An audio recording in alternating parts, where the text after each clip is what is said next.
Well, I think a big part of my life, much like any adoptee, whether they're adopted across racial lines or not, was spent, kind of figuring out what my origins were, asking all those questions about where I came from and what that meant.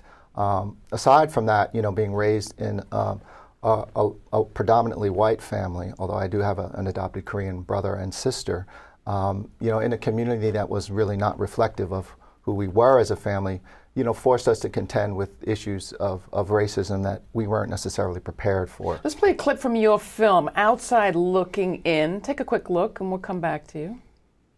Many well-meaning, middle-class white people think they're going to rescue these poor little black kids from the ghetto, and in the process completely uproot them from their culture, from their families.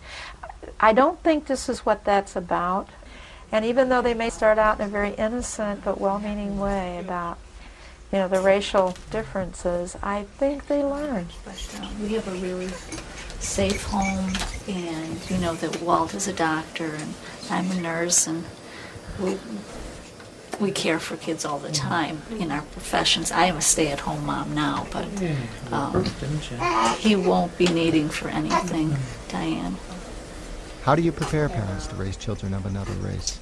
We ask questions such as, have you talked to your neighbors about adopting a child of color? What is their reaction?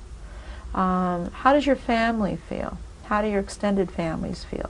Do you frequent black-owned businesses? Most of them say no. You know anything about hair? You know anything about skin? What do you know? What are you willing to do? How far are you willing to go? How much do you know about how your parents, your adopted parents, were prepared for your arrival? Well, they weren't, and they say as much, in the film.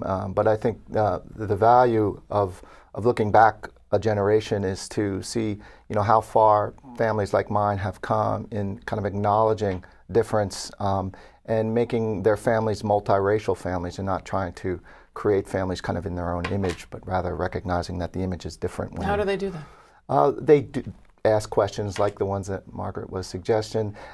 They also move into communities that are more reflective of their own, and they really contend with the reality of what that child they've adopted might be experiencing, rather than ignoring or pretending it doesn't in fact exist.